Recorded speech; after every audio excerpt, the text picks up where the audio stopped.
Hello viewers, অচ্যুতদার free coaching চ্যানেলে তোমাদের সকলকে স্বাগত জানাই।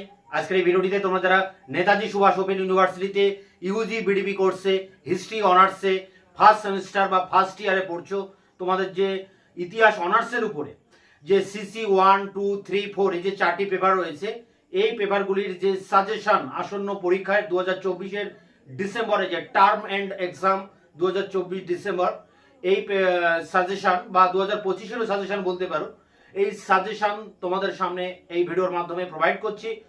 এবং এই সাজেশনের প্রতিটি প্রশ্নের উত্তর একের পর এক ভিডিও ক্লাসের ভিতর দিয়ে আমার চ্যানেলে আমি তোমাদের জন্য আপলোড করব। এবং ইতিমধ্যে এই সাজেশনের অনেক প্রশ্নের উত্তর আমি আপলোড করে দিয়েছি, তার লিঙ্ক দেওয়া থাকবে এই ভিডিওর ডেসক্রিপশন বক্সে, তোমরা অবশ্যই ভিডিওগুলো দেখে নিও।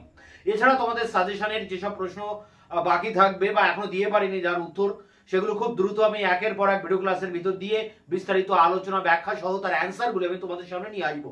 তাই অবশ্যই তোমরা এই অচেতনতার ফ্রি কোচিং চ্যানেলকে সাবস্ক্রাইব করে রাখবে, বন্ধুদের কাছে শেয়ার করবে, নিজেদের মতামত জানাবে কমেন্ট সেকশনে, এবং ভিডিওটি ভালো লাগলে অবশ্যই লাইক দেবে। তো চলো শুরু করি। আজকের ক্লাসের মূল আলোচনার বিষয়কে একবার বোর্ডে দেখে নিই। নেতাজি সুভাষ মুক্ত বিশ্ববিদ্যালয় ইউজি বিডিপি হিস্ট্রি অনার্স, এখানে ফার্স্ট সেম অর্থাৎ ফার্স্ট ইয়ার বলতে পারো বা ফার্স্ট সেমিস্টার বলতে পারো। এখানে তোমাদের দেখো 4টি অনার্সের পেপার থাকে, সিসি এইচআই 1 অর্থাৎ সিসি 1, 2, 3 এবং 4। তো আমি এখানে পরপর 4টি ভিডিওতে আলাদা আলাদা করে আমি কিন্তু এই 4টি মানে পেপারের আমি সাজেশন দেব। এই ভিডিওতে তোমরা পাবে একটা, পরের ভিডিওতে পাবে 2 নম্বর পেপারটি, তারপরেটি 3 নম্বর, তারপরেটি 4 নম্বর। এইভাবে 4টি ভিডিওর ভিতর আমি পরপর 4টি ভিডিও আপলোড করব এবং এই 4টি পেপার তোমাদের সামনে তার যে সাজেশন, সেই সাজেশনগুলি তুলে ধরবো। তো দেখো এখানে সাজেশন বলতে তোমাদের এই পরীক্ষাটা হওয়ার কথা ডিসেম্বর 2024-এ, তাহলে সাজেশনটা হবে 2024 বা বলা যায় 2025, অর্থাৎ 2024 টু 25 এই সময়ের জন্য যে সাজেশন, সেই সাজেশনটি আমি তোমাদের সামনে তুলে ধরছি। এখন সাজেশনের যেসব প্রশ্নগুলো রয়েছে, দেখো আমি এখানে থাম্বনেলেও বলেছি যে উইথ অ্যান্সার, অর্থাৎ এই সাজেশনের প্রতিটা প্রশ্নের উত্তর তোমরা আমার চ্যানেলে পেয়ে যাবে। ইতিমধ্যে আমি অনেকগুলি ভিডিও ক্লাস বা অ্যান্সার আমি কিন্তু চ্যানেলে আপলোড করে দিয়েছি, তারও লিঙ্ক দেওয়া থাকবে, তোমরা অবশ্যই ভিডিওগুলো দেখে নিও। বাকি কোশ্চেন অ্যান্সারগুলো আমি একের পর এক তোমাদের সামনে নিয়ে আসবো, তার জন্য তোমরা শুধু চ্যানেলকে সাবস্ক্রাইব করে রাখবে, যাতে তোমাদের এই ক্লাস রিলেটেড ভিডিওগুলো দিলে তোমরা তার লিঙ্কটা পেয়ে যেতে পারো।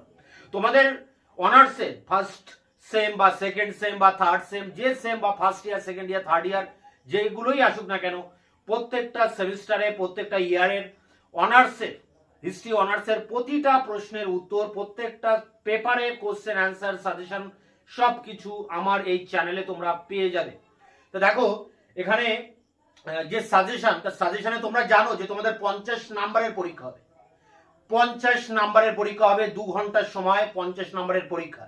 তার ভিতরে 10 নাম্বারের প্রশ্ন থাকবে, 2টি প্রশ্ন, 4টি প্রশ্ন পরীক্ষায় আসবে, তার ভিতরে 2টি প্রশ্নের উত্তর লিখতে হবে। অর্থাৎ 10 নম্বরের 2টি মানে 20 number group A. Group B তে থাকবে টিকা প্রশ্ন, সেখানে 6 নাম্বারের টিকা থাকবে 5টি, 10টি প্রশ্ন থাকবে, তার মধ্যে 5টি প্রশ্নের উত্তর লিখতে হবে 6 মার্কের, অর্থাৎ 530 নাম্বার।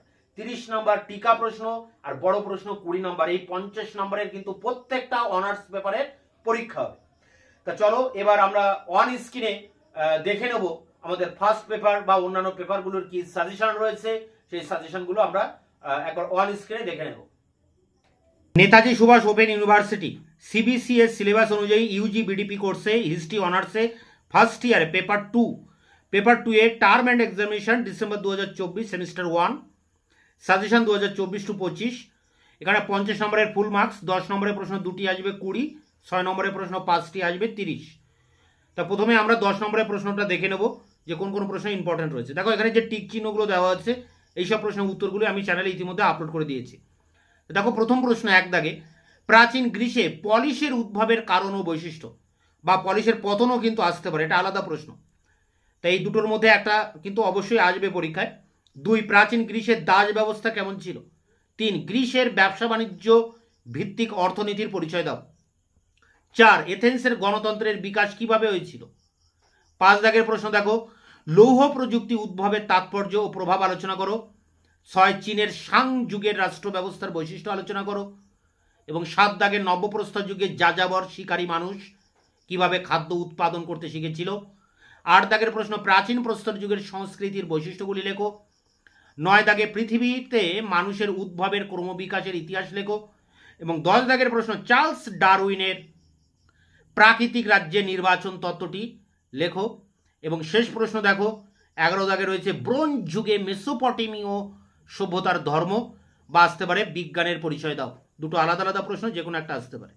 মার্কস 6 মানে 6 নম্বরের টিকা প্রশ্ন 5টি লিখতে হবে, 10টি থাকবে 30 নম্বর। তার জন্য এই প্রশ্নগুলো করবে। প্রত্নতত্ত্বের গবেষণা পদ্ধতিটি আলোচনা করো। 2 মিশরের বিজ্ঞানের অগ্রগতি আলোচনা করো। 3 স্পার্টার সামাজিক শ্রেণীবিন্যাস কেমন ছিল। 4 চীনের সাং যুগের সমাজ ব্যবস্থা কেমন ছিল, অর্থনীতি কেমন ছিল, ধর্ম কেমন ছিল। 3টে আলাদা আলাদা প্রশ্ন। 5 লৌহ যুগের সভ্যতায় উপজাতি রূপে হিট্টাইটদের অবদান লেখো। 6 লৌহ যুগে ধর্ম বা লৌহ যুগের বিজ্ঞান কেমন ছিল। পরেরটি গ্রিক কমেডি নাটকে অ্যারিস্টোফেনিসের অবদান লেখো। 8 দাগের প্রশ্ন দেখো, হেরোডোটাস বা আসতে পারে থুকিডিডিস, অ্যারিস্টোটল, প্লেটো, এখানে 4 জন দার্শনিক রয়েছে, যে কোনোটাই কিন্তু পরীক্ষায় আসতে পারে। পরেরটি দেখো 9 সোফিস্ট দর্শন আলোচনা করো। 10 প্রাচীন গ্রিসের শিল্প স্থাপত্য। 11 প্রাচীন গ্রিসের নারীদের অবস্থা কেমন ছিল। পরেরটি দেখো নব্যপ্রস্তর যুগের বিপ্লব কথাটি ব্যাখ্যা করো। এবং শেষ প্রশ্ন, পেনোপলেসিয়ান যুদ্ধের কারণ বা আসতে পারে পেনোপনেসিয়ান যুদ্ধের ফলাফল লেখো। তো এখানে দেখো টিক চিহ্ন যেসব প্রশ্নগুলো রয়েছে সেগুলোর অ্যান্সার আমি চ্যানেলে আপলোড করে দিয়েছি, তার লিঙ্ক দেওয়া থাকবে ভিডিও ডেসক্রিপশন বক্সে, তোমরা দেখে নিও। এছাড়া সাজেশনের অন্যান্য যেসব প্রশ্নগুলো রয়েছে তার অ্যান্সার খুব দ্রুত আমার চ্যানেলে আমি আপলোড করে দেবো। ততক্ষণে তোমরা চ্যানেলকে সাবস্ক্রাইব করে রাখবে, বন্ধুদের কাছে শেয়ার করবে, নিজেদের মতামত জানাবে কমেন্ট সেকশনে, এবং ভিডিওটি ভালো লাগলে অবশ্যই একটা লাইক